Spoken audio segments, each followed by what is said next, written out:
All right, we're live. I'm Charlie Riley, head of marketing at OneScreen. I'm here with Greg Wise, the co-founder and chief commercial officer of OneScreen. Let's jump right into it because we both were at an awesome event last night. Exit 5 had a great event in Boston. And one of the topics that came up, and I think we were chatting a little bit about this, is internal marketing. And it's a broad term in general, but I think it really talks to what we do at OneScreen when it comes to out-of-home advertising. And especially for brands or marketers that have never executed an out-of-home campaign before. There's a lot of internal constituents that need to either maybe sign off on that, to have an opinion about it, to put the budget behind it. So it was a topic that talks about marketing in general, I think, in terms of like how you sell that to your sales team, how you do your relationship with a CFO. But in this case, it was interesting what we were chatting about, and just that from an out-of-home standpoint, brand marketing standpoint, trying new channels, there is internal education and there's a lot of trust that a marketer has to bring to the table. So yeah, I know you had some great thoughts on that, Greg. Well, I think even taking a step back, not even just new channels, it could just be presenting their marketing plan for the quarter, for the year. Maybe this is a hot take. Maybe there's a lot of marketers who agree with this, but the best marketers are honestly the best salespeople, right? And think about it. You are basically selling internal stakeholders. The same way your best salesperson is navigating a target account or expanding within a target account, right? There's different stakeholders within those organizations, right? Different layers of employees, gatekeepers, influencers, so on and so forth. And as a salesperson, your messaging should change according to who you're trying to reach out to. And you're putting together like the org chart and you're trying to figure out, how do I penetrate and sell my service or product to this company? Marketing should be no different. And it's the sell with conviction. The best salespeople sell a product because they believe in the product and they've seen it work. If the marketer can sell that same vision internally with that same conviction, with the same data to back up why they're proposing something and own that conversation, I believe that they will have more success in getting an idea and passing an idea through. And I think part of that also includes even selling before the sell or pre-selling, right? Which is go get the individual stakeholders, sort of like your constituents, your peers within the organization, to align. First of all, get feedback on your plan and then get them aligned, get them on board. You're starting to sort of like build this army of believers and people with you on your side. That's going to help you for two reasons. One, it's going to give you validation for your plan. You're going to also start to get people that believe in it, that are bought in on it. It's going to give you more confidence to then go to the C-suite, go to the investors or the board to actually get your idea heard. I don't know, Greg, you might start converting some marketers over to sales. I've said it before, though. I don't think a lot of marketers give themselves enough credit for being great salespeople.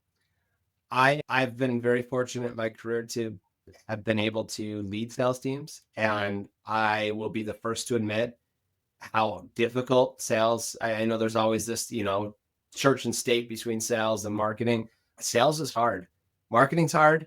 Sales is difficult. And I think you'd have to have an appreciation for listening. These are all communication skills, but you have to have an appreciation to listen, to understand, like you said, how to change that message. A CFO cares about something very differently than a product manager or a CEO or a board member or your sales counterparts. When you're thinking about selling an idea or selling a new idea, campaign, channel, whatever, if you're trying to sell that to sales, they should not hear about it that first time when you're presenting in front of everybody. They should have feedback. And it should be the same way. They should be giving feedback around, this campaign worked, or these leads were great. They shouldn't be, these are the worst leads ever. It's, give me constructive feedback. That doesn't help me. Let me what was missing here? What was off the mark? Or what were they saying? And were they just not ready yet? And so I think you're spot on. I think that you have to talk with them before the campaign's done and dusted and you're ready to push it out. They need to provide feedback. Product needs to provide feedback. You need to know their timeline. You need to know where they're thinking and how they're thinking about what they're building. But you as a marketer have to help. I loved your point about conviction. You have to have conviction around, my experience is bringing me to this conclusion. I've made a hypothesis. We're going to execute on this. And here's what we should see from results, or what we think we might. We also know all these campaigns are not going to be successful. Some are going, but we're going to learn from them. And I think that's a really good point. I think there's one word that comes out of that. It's conviction, that you should feel confident in your background and the thought that you put into it, but it should not be done in a silo. It should be done with the other people's interests in mind. And you should really put the effort into understanding where they're coming from as a marketer. Your career will go a lot further. I've learned this from experience by understanding where a CFO is coming from. Like, why are they making decisions That's about right. annual contracts and like how they think about, they don't want variable costs. They want to, they think differently, and that's okay. They should think differently, but you have to align that to speak their language. You have to talk revenue. You have to understand the sales process. So you have to be a salesperson. And I think that forever, it's been this back and forth. Marketers it's back and forth with sales. You should be lockstep with them, and you should, like, that's nothing new. I think we all understand that they should be in lockstep with you, but the way that you help them understand how you're trying to help them, and here's an idea, here's a channel, here's a communication we're going to try. I need feedback from it after it works or it doesn't work. That's the name of the game. And I'll even take a step back, which is if you're a marketer and you're looking for your next position, during the interview process, you should be asking some of these questions, knowing that you're going to at some point have to present to or sell internally to a CFO or to other folks, members of the C suite, or to the VP of sales. And as part of your due diligence, you should get a sense of who are those folks, what motivates those folks, the best that you can. It shouldn't necessarily be a shock and a point of friction 6 months into the position when you're putting together the plan or you're having those conversations. It shouldn't be as much of a shock. So I think up front, when you're looking for your new endeavor, your new position, asking those questions, being aware who's the VP of sales, maybe doing some sort of a reference on that individual, how they worked with marketers in the past. It's a critical component. And I think taking that extra step goes a long way. Are they open to marketing? How do they feel about marketing in general? A lot of Yeah. sales folks are allergic to marketing, don't think marketing does anything. They get take pictures all day. I can tell you right now, if the salesperson has that belief, do not join that organization. Yeah, you're an undertaker. Although you could join that organization, that salesperson likely won't be there for very long because they're a super archaic perspective. But that is certainly something to take into account before you even join a business. And there's good questions you can ask, either in their interview process or, say a new sales leader comes in. We've all made preconceived notions. We hear that about out of home. You think that about sales or finance, whatever. But, being, the Ted Lasso, whatever it is, like, I always butcher these analogies, but like being curious and not judgmental, I think is important. You can ask these questions up front. Like, what does good marketing look like to you? And ask that to every different decision maker that you're talking to. If you're in an interview process or you're interviewing a new sales leader, you're going to pick up on things like marketing. You should be a great communicator. You should be a psychologist as a marketer. You should be able to pull this information in and kind of formulate some things. So like, by hearing the answers you get back on, well, what does good marketing look like to you? They might name brands that are just strictly sales focused, or they might name brands that like really go deep on data, or they're just thought process. Like, you're going to get really good insight from that kind of question. I think some other things to think about there are, who do you report to? If you are reporting to a sales org, or like within the sales org, or under a revenue leader, depends on how that's structured. That's something to also figure out as well. Like, are you invited to sales kickoffs? Like, how do you contribute to things like those? That all kind of lends into, where does marketing stand, and how much of an uphill battle are you going to fight to get your ideas across? Because like you said, you might have the best campaign idea in the world, but if there's a strong belief in an old school way about selling, it's going to be difficult to get that buy-in. And sometimes it helps. I've seen success with this, where you find someone on the sales team who gets it, and they become your champion on the sales org side of the house. They're the ones who are, they're the ones who are talking with their peers on the sales team and helping them understand, like, no, this is why we build a landing page this way, or this is why the messaging is what it is, because we're not the core audience. Somebody else is. And like, that's their job to figure that out. So yeah, there's a couple ways to do that, but it's not an easy thing. I've talked a Yeah. lot about internal marketing. It takes time. It is not something that overnight light bulbs are going to go off in everyone's head to say, wow, that person really gets it. Because everyone has an opinion about marketing. Everyone thinks that they can do it. And that's okay because great ideas do come from others within the organization and they should. However, there's some cloakness to what are they doing? Like, well, how does like an email should take 5 minutes? What do you like? They don't know what's under the iceberg. And so you have to educate them on here's what all the steps that it takes.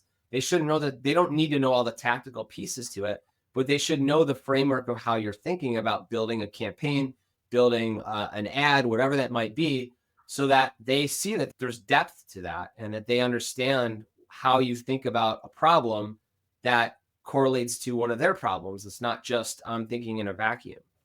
You are selling yourself, you're selling your vision, you're just creating those internal champions, and it's planting those seeds so that other people are talking positively about you and your vision to other people in rooms that you are not in, right? That is ultimately the goal. That's what you're looking to achieve.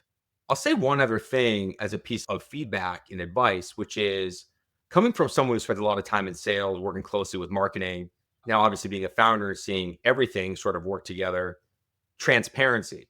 So showing the wins and the losses from whatever marketing campaigns you are proposing, making those visible to all the stakeholders. It goes back to that saying, if a tree falls in the woods and no one's around it to make a noise, transparency. That's also going to help sell the vision, right? That's just like a minor sales tactic is I'm going to be very transparent about how this is working, borderline in real time, right? And doing that will get buy-in and make people feel like they're part of it, right? You're pulling all those people, they are part of it, they have to influence it, they can contribute to it. That will go a long way, making it visible and transparent. I don't care if it's internal newsletter updates, internal email updates, Slack updates, monthly impact reports. I don't care if you do a quarterly or monthly town hall, marketing town hall. Do that and fight for that because that'll certainly help. Yeah, and that's where the questions come out too. I've done that internally, like you said, in different frequencies.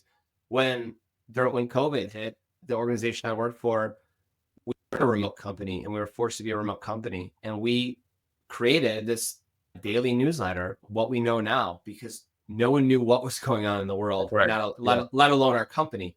But that was an incredible vehicle to not only reduce stress, help educate. That was our new way to communicate to some degree, but it fostered really a culture of people being inquisitive about, I didn't know we were working on this project. Tell me more. Or who's this new client we just signed? Like how do we get them? How did we lose this client? Like you get all these different things that come into it where you start to foster questions and but then you can also champion things. And I think one of the things that I've seen as, being fortunate to lead marketing teams is that there's disparate functions. And that's changing a little bit now, I think, especially with AI. But when you have someone who's a copywriter and the rest of the organization doesn't maybe understand what they do, like in theory, it's like they write a lot of stuff, but you need to maybe champion that across like, hey, Joe Smith actually researched, they listened to all the sales calls.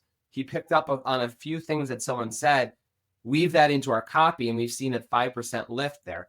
All of a sudden, like that's a metric that a CFO or a CEO cares about. It's like, oh, we're shortening the sales cycle by listening to something and rewriting something. That's really interesting. You correlate that back to somebody else's, how they work. And that's internal education. That's internal marketing. That's championing for your team, which you should always do, because you should never assume that everyone understands what marketing does. But that's a job that you have as a marketing leader, is to champion for your team, but also, like you said, the transparency part of, hey, this campaign didn't hit. Let's understand why. Like maybe was the subject line off? Was the call to action off? Was the timing off? Like, how can we make that better? But I think there's a lot of ways to do that. Like I said, it takes some time. There's different vehicles you have to communicate that with. Sometimes that actually resides in an HR function if the organization is big enough. So you have to have a really good relationship with the HR team because there might be an internal communications team there.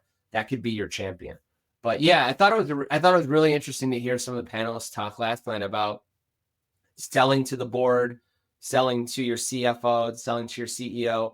Marketing is a hard job. We're trying to sell to a lot of people that aren't in market to buy, but we also are trying to sell inside our own house. Yeah. No, that's right. I think make great points, Charlie. It's a good topic of discussion. We probably could talk about it for a long time, but yeah, just to kind of wrap it up, I think that if you have conviction, if you believe in it, other people will too. Period. And hold your ground, understand the personas that you're selling to internally, and create your content and how you sell accordingly. It's critical. Don't ask for more than you need to, and you'll have success or more success. Like you said, I think we could talk about this for a while, but maybe we can wrap it up there, and we can continue the conversation in future episodes. So thanks, Greg. This was good. Thanks, Let's Charlie. yeah, we'll talk about it some other time. I'm assuming this isn't anything that's going away. So thanks, Greg.